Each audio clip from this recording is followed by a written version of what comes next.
PAC-B's most recent Baldwinsville Community Update. I'm your host, Shelley Hoffman. Hey everybody, and hi Chief Michael Lefancheck. How are you doing today? Doing well. How about you, Shelley? I'm doing pretty well. Did you watch the Super Bowl last night? Absolutely. Did you have a favorite team or just watch it to watch it? I was just watching it to watch it, and hope to have a good game. Went over to a good friend of mine's house. Actually, he used to be a lieutenant here, Tom Leroy, and watched the first half there. And since halftime was about a half an hour, I had plenty of time to drive home and watch the second half at my house. So, went to the SU lacrosse game earlier in the day. Had several people texting me. Apparently, we were on the television a number of times. So, nice. Yeah, it was a great day. Good day with some good friends. Perfect. So, well, as I think I put out there that Jamie's an Eagles fan, so it was a great game until the very, very end. So I thought it was an amazing game the entire time, but don't tell him I said that because there was a lot of depression. Three of my best friends were actually at the game, so I'm looking forward to when they get back in town to hearing from them and getting together with them and hearing what they had to say about it.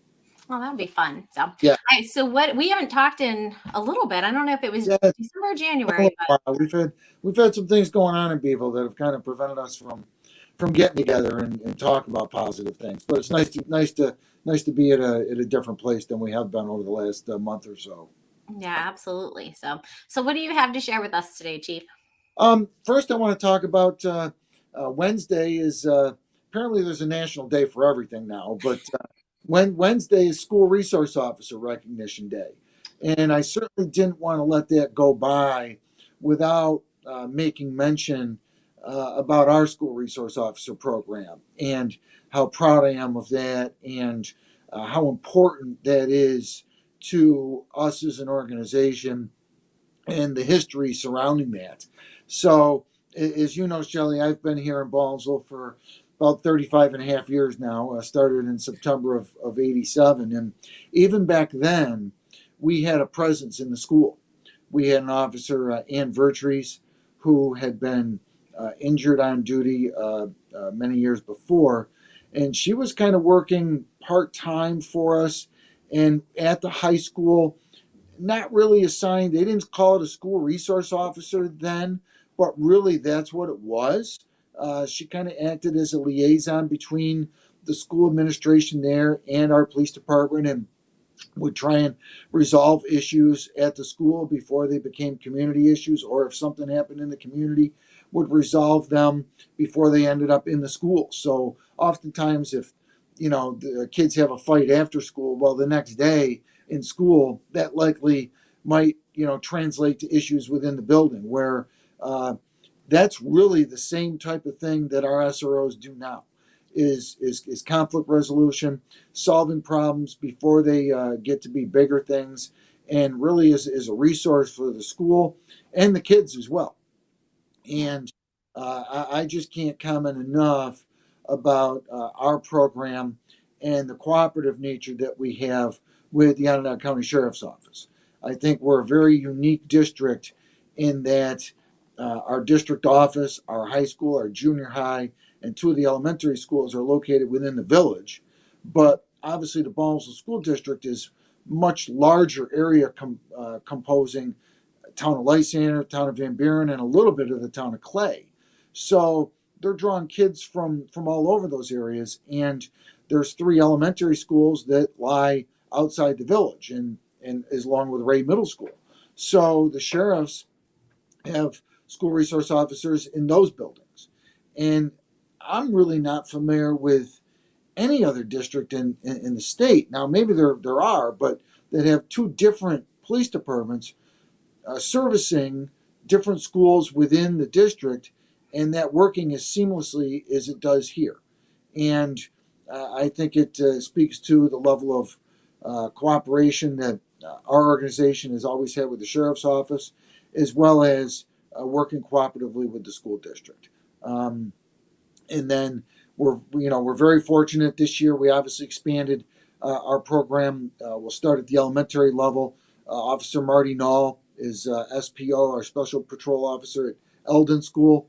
Marty, everyone knows, was a SRO at Baker High School for about 13 years, and everyone loved him up there. And then he retired, was working for us part-time and doing some other things. And this opportunity arose, and and Marty jumped at the chance. And then Jim Sankowski, one of our retired sergeants, had been retired for about 6 months or so. And again, this opportunity arose, and I reached out to him and asked him if he might have interest, and he did. And so he's at Van Buren School.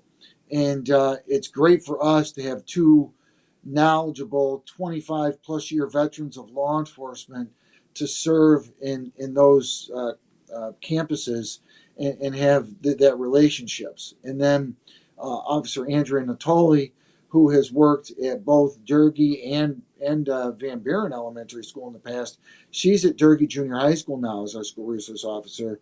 And I saw firsthand over the last few weeks the connection she's had with the students there, obviously that have been terribly impacted by the death of Ava Wood and the impact to the community at whole over that. And we saw firsthand at the vigil and the calling hours and the funeral the number of students that sought her out, wanted to speak and meet with her.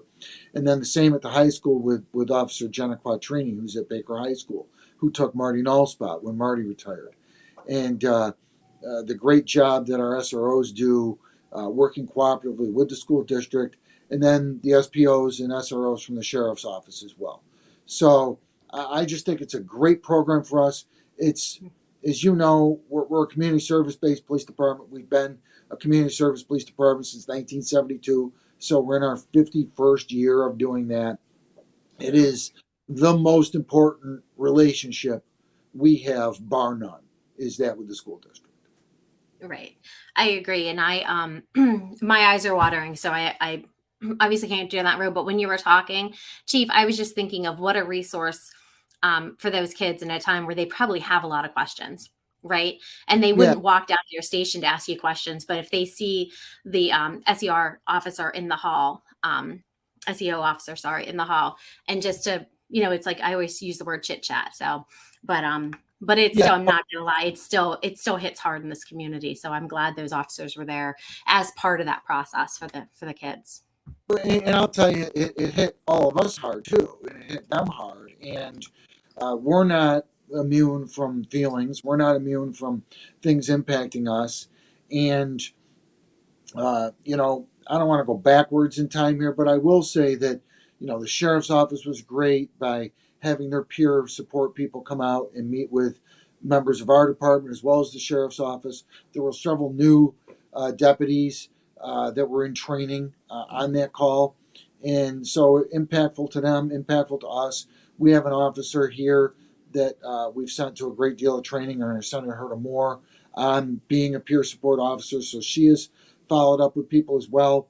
The people that were on that scene and our SROs, I did assign them an extra day off to try and, but they're 2 normal days off as they work a 4-2 schedule, or our school resource officers work a 5-2, 5 days on, 2 days off, to just try and help them get that sleep pattern back to normal. I've been to a great deal of training on that, and I've heard from psychologists and professional psychiatric people the need for time to get your sleep back in order and those types of things. So it was great to have that resource there. It was great that those relationships had already been established, and because they're embedded in the school and have been for so long.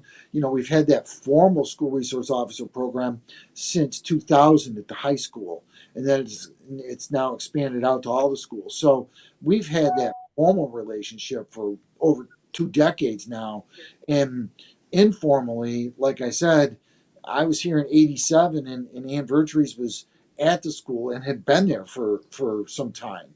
So this is going back to the '80s that we've had a presence in the school and working cooperatively with them. So, that relationship is strong. It continues to be strong.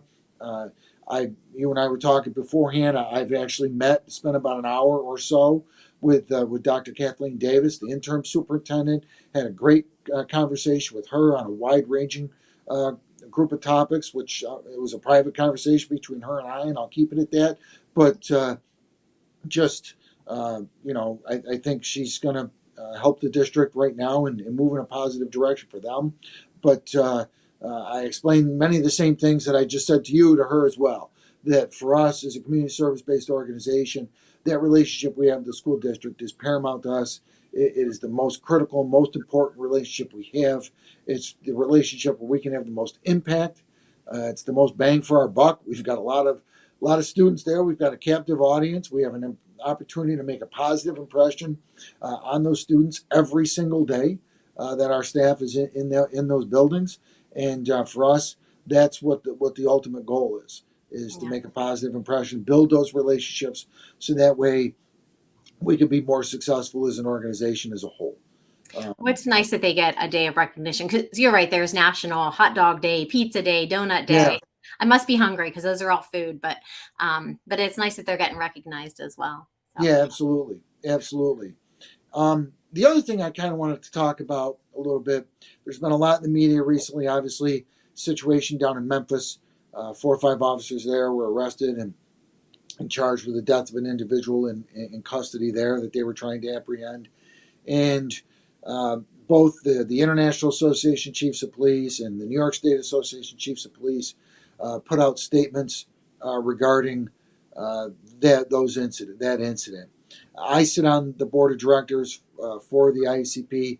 I'm a past president of the New York State Chiefs. I sit on that board as the current parliamentarian. I support those statements wholeheartedly.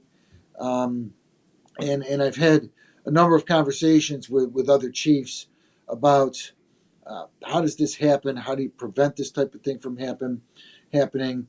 Um, one of my friends, he wrote actually in our state chiefs newsletter recently. He's our executive director, and I'm going to quote him as Pat Phelan. He's retired chief from the town of Greece.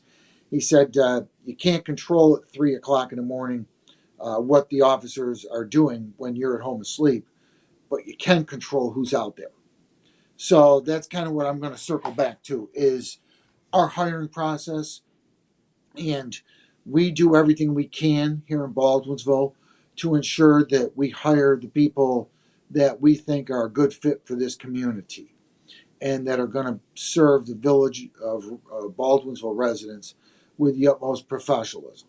Now, are we 100% successful? No, I don't think anybody is when you're hiring and firing and doing those types of things regularly.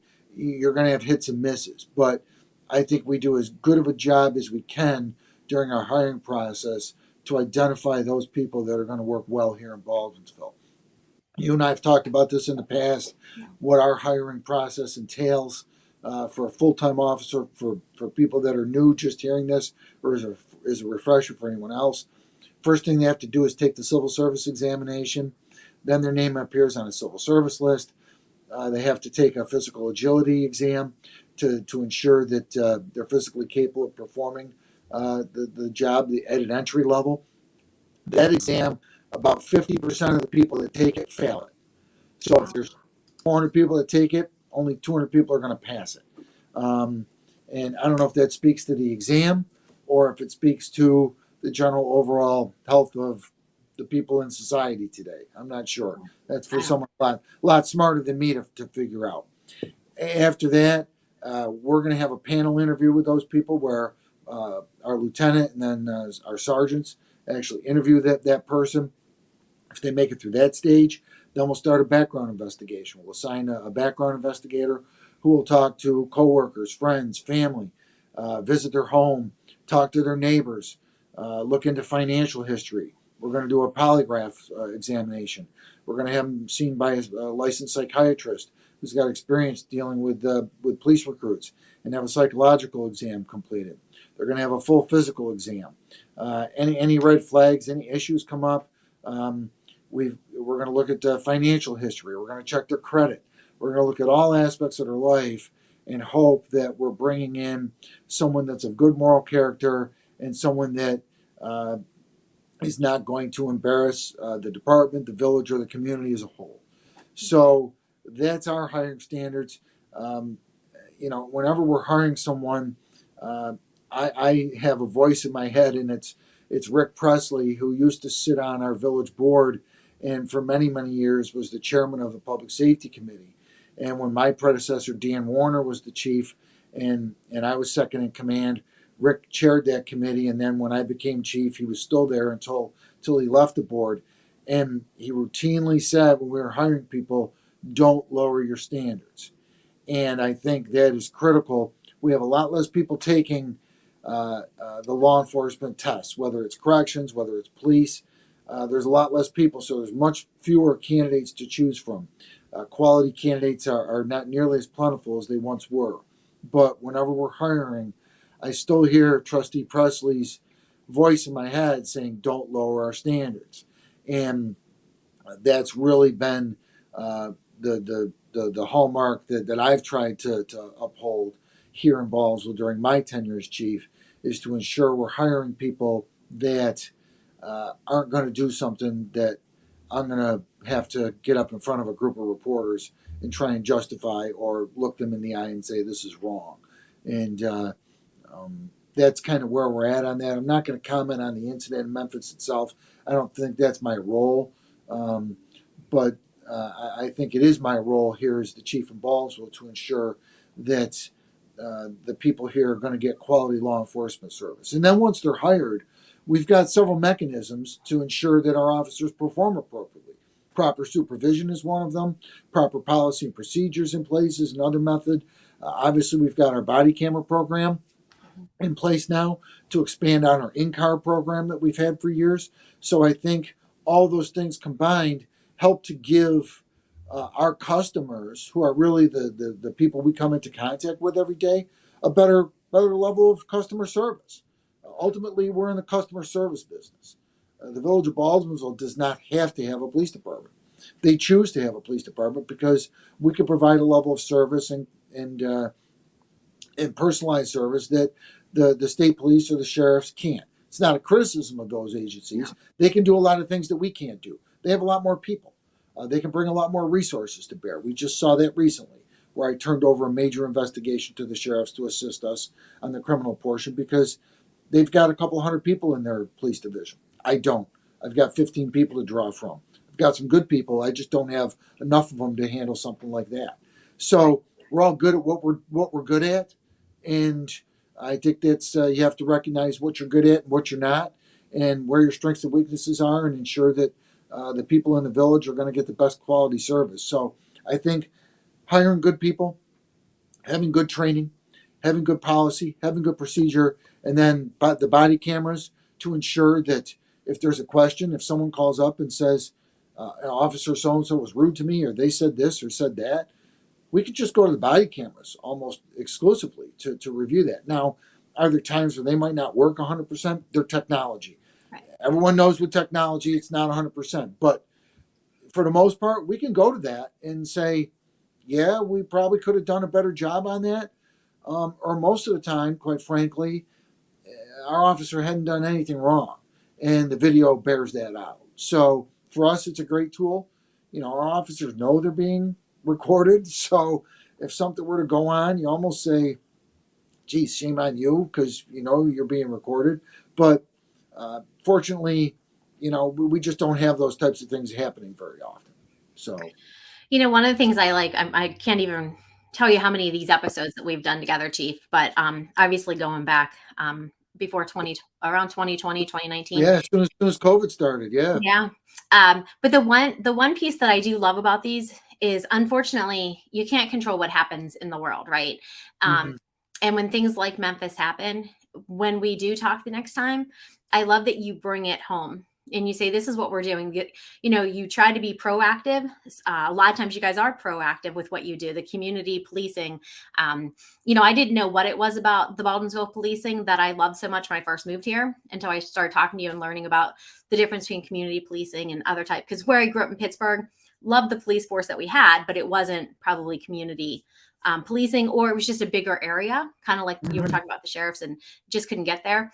But I mean, I don't want to go down the list of all the unfortunate things that have happened since we started talking, but almost every time you say, hey, this is how we're looking at it, this is what we do, or this is what we're going to do. So I definitely appreciate that. And I'm sure most of the community does as well. Well, I think it's incumbent upon me to do that, and us as an organization, because, you know, anything that happens that's going to generate a great deal of media attention on a national basis Mhm. If it's negative for for law enforcement as a profession, we wear a uniform. And in some cases, we were talking about this before we went live as well. Many times people are painted with a broad brush. And just because we wear a uniform, it impacts our organization. It impacts how people are going to look at us Mhm. and think of us and wonder are these officers going to act similarly to what we saw on the news, ABC, NBC, Fox, whomever, Spectrum, whatever it might be. Are they going to see that? So I think it's incumbent upon me and our organization to take a look at that and then be communicative and transparent and let folks know this is what we're doing about this. This is the proactive steps we're trying to take to ensure that something like that doesn't happen here. Can I guarantee it? Absolutely not, because I'm not here 24 hours a day. As my friend Pat said, I'm home probably at 3 o'clock in the morning, hopefully sleeping and not having a sleepless night. So, if I'm home at 3, I can't control what they're doing, but I can certainly control who's out there. I can control what the policy and procedures are. I can control what mechanisms that we've got in place to hopefully ensure proper adherence to that policy and procedure. And we can control what level of background investigation and hiring process that we have to ensure that it's thorough and meets the needs of our community. So I think those are the things that are incumbent upon me. Now, if someone here violates that, kind of shame on them. And then if something happens, it's incumbent upon me as the leader of this organization to take corrective action. And on the flip side, if someone brings something to our attention that the officer has done nothing wrong, well, it's incumbent upon me then to advocate for that officer and publicly say, no, that's not accurate. This is what happened. And we've seen that in the city of Syracuse with incidents in the past. We've seen that elsewhere. So I just think to work in this field in this day and age, it's what you have to do. And and this is a great forum. When this started, I looked at this as just a great opportunity for me to have a bigger reach for the community to if they've got questions to send them in, which they've done in the past. I've had people stop me and say, "Oh, I heard you talk to Shelley, and I was wondering about what you mentioned and things." So I just look at this as a great win-win. It's a two-way street, and it's just excellent for me to be able to articulate out what it is we're doing, because I wouldn't expect people in the community to know. Yeah. This is an opportunity for us to be transparent. It's one of the 6 pillars of a modern law enforcement organization is transparency, building trust in the community. This is a great way for us to do that. Now, when I always appreciate your time, and like we said at the very beginning, there was a lot of things happening in Baldwinsville the first part of this year, Mhm. so it just didn't make sense. It wasn't, the time wasn't right for us to communicate. But I do enjoy the catching up and the learning of things. And I kept waiting for the don't park on the streets after November 15th, but we haven't had any snow, Chief. So for the sake of the community, may I ask? No, I'm kidding. But there's the lock the doors, and it's repetitive stuff that we say sometimes, but then there's these key pieces of let's bring it to what's happening in the world, the United States, whatever, and how does that affect Baldwinsville?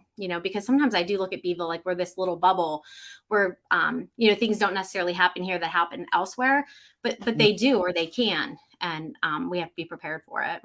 Yeah, I think we've learned that in a most difficult fashion recently, that those terrible tragic things can and do happen here. Obviously, Mhm. much more infrequently than some places, but we've had our fill of notoriety for many different reasons in the Ballsville community, and it is a great opportunity, and I enjoy this a great deal. It was nice a couple weeks ago to run into you and down at the Big Chill, and I went down there and watched some people jumping into the river. I saw Chris Cullen, my friend from the ambulance corps, doing that, and I'm very fearful that he's going to want to have a competition between the police department and the fire department and the ambulance corps next year. Um, I that, might, I that, might, that, uh, that's I might be a help in that, Mike. Yeah, Chief, it scares me a great deal. I'm not looking forward to this. I might have to think seriously about retiring. I don't know. Uh, or jumping in the river, retiring. I think retiring might look a lot better for me. So we'll have to see how that goes. But uh, that was great, and the people down there, and the laughter and the esprit de corps and the people going in and all for a good cause and raising money, and so there's a lot of good too, and we can't let that stuff go unnoticed also. No, absolutely, I agree, and I'm all for donating if you guys decide to jump into the river. Might be the biggest donation. I might do some rallying with some friends to see if I can get I you in. might hold you to that if I get lassoed into this. I will very well hold you to this. I'm glad this is being recorded, so I have videographic evidence now to pull back up, just like I can pull this back and play it in front of a court of law if I have to. Well, and I'm just going to add Matt Hunt, who is the president of the Chamber of Commerce. Oh, yeah. He said it would be awesome to get the Beeville Police Department Of to course, Matt, plunge. of course, yes, yeah. Thanks, Matt. I do. Mhm.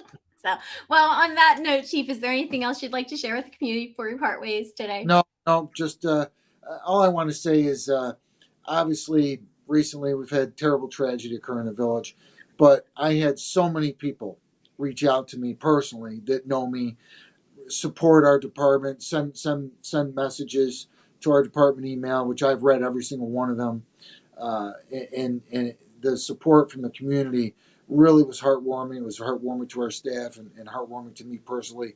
And I just want to say thank you to the community for that. Uh, those things are not easy to get through, but it does soften the blow. Yeah, Other than that, you're good. Oh, we do yes, have a great community, which we talk about all we the do, time. So, without a doubt. well, thanks again, Chief, and I look forward to our next talks, hopefully in March, but we'll see what happens. Yeah, Bye. hopefully we'll keep our fingers. Sounds good. All right. Bye.